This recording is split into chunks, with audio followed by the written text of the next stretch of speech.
Hello friends, আমার কিচেনে আপনাদের স্বাগত। আজকে আমি এই ভিডিওটাতে আলু দিয়ে ডিমের ঝোল কিভাবে বানাবেন সেই রেসিপি আপনাদের সাথে শেয়ার করব। তবে দেরি না করে চলুন ভিডিওটা শুরু করি। সব থেকে আগে কিছু ডিমকে ভালো করে ধুয়ে আমরা এই ডিমগুলোকে সেদ্ধ করে নেব। এখানে আমি একটা কড়া নিয়ে নিয়েছি। কড়াটাকে ভালো করে আগে গরম করে নিতে হবে। এখানে আমি সর্ষের তেল ব্যবহার করছি, আর তেলটাকে খুব সুন্দরভাবে গরম করতে হবে যাতে না সর্ষের তেল থেকে গন্ধ বার হয়। এদিকে ডিমগুলো সেদ্ধ হয়ে গেছে, আমি খোসা ছাড়িয়ে সুন্দর করে পরিষ্কার করে নিয়েছি। এবার এতে আমি একটু নুন ছড়িয়ে দেব আর একটু হলুদ দিয়ে দিলাম। এতে আমি আর কোনো মশলা ব্যবহার করব না, অন্য কোনো মশলা ব্যবহার করলে ডিমের কালারটা ভালো আসে না। আর এখানে এগুলো আমি ভালো করে একটু মাখিয়ে নেব। ডিমগুলো ভালো করে মাখানো হয়ে গেছে, মশলাটা মাখিয়ে নিয়েছি আমি ভালো করে সুন্দর করে। এবার আমি গরম তেলেই ডিমগুলোকে ভেজে নেব। আর এখানে একটু ধ্যান দিতে হবে, ডিমগুলো বেশি ভাজলে হবে না। যদি বেশি ভাজা হয় তাহলে ওপরের যে অংশটা একদম শক্ত হয়ে যাবে, ডিমগুলো খেতে আর ভালো লাগবে না।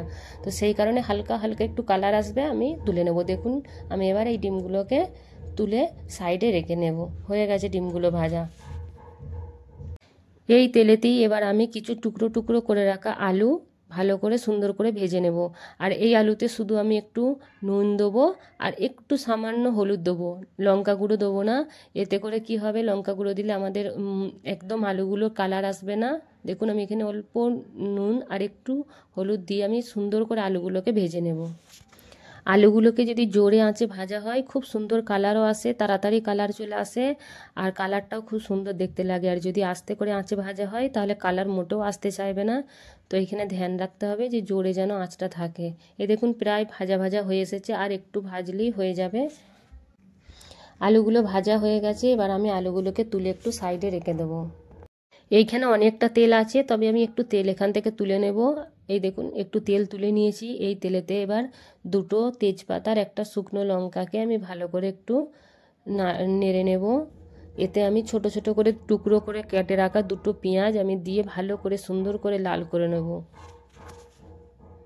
পেঁয়াজগুলোকে তাড়াতাড়ি লাল করার জন্য আমি এখানে স্বাদ অনুযায়ী একটু নুন দিয়ে দিলাম, যাতে করে পেঁয়াজগুলো তাড়াতাড়ি লাল হয়ে যায়। পেঁয়াজগুলো হয়ে গেছে, এবার আমি এতে 2 চামচ মতো আদা রসুন দিয়ে দেব। দিয়ে ভালো করে একটু আগে নেড়ে নেব। এতে আমি দেব এবার 1/2 চামচ মতো হলুদ গুঁড়ো, একটু কাশ্মীরি লঙ্কা গুঁড়ো দিয়ে দিলাম, একটু জিরে গুঁড়ো, একটু ধনে গুঁড়ো আমি এতে দিয়ে দিলাম।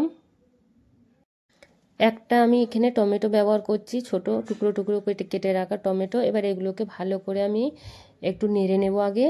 দিয়ে এতে পানি দিয়ে আমি কিছুক্ষণের জন্য ঢেকে রেখে দেবো, যতক্ষণ পর্যন্ত না আমাদের মশলাটা হয়ে যাচ্ছে। যখন হয়ে যাবে মশলা তখন বুঝতে পারবেন যে উপরে তেল ভেসে আসছে, তখন জানতে হবে যে আমাদের মশলা একদম হয়ে গেছে।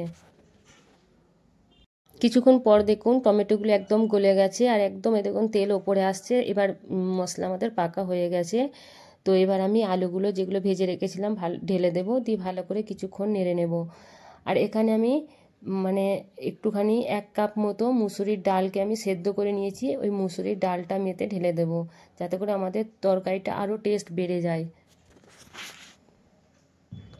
এখানে আমি পরিমাণ মতো পানি দিয়ে আলুগুলোকে সেদ্ধ হওয়ার জন্য ঢেকে একদম স্লো আঁচে রেখে দেবো, যাতে করে আলুগুলো তাড়াতাড়ি সেদ্ধ হয়ে যায়।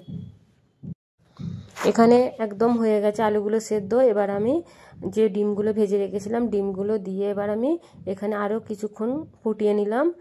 নিয়ে এবার আমি চুলো বন্ধ করে দেব। আমাদের ডিম ডাল আলুর ঝোল একদম রেডি। যদি বন্ধুরা ভিডিওটা ভালো লেগে থাকে তাহলে লাইক, কমেন্ট, শেয়ার আর সাবস্ক্রাইব করতে মোটেও ভুলবেন না। ভিডিওটা দেখার জন্য অনেক অনেক ধন্যবাদ।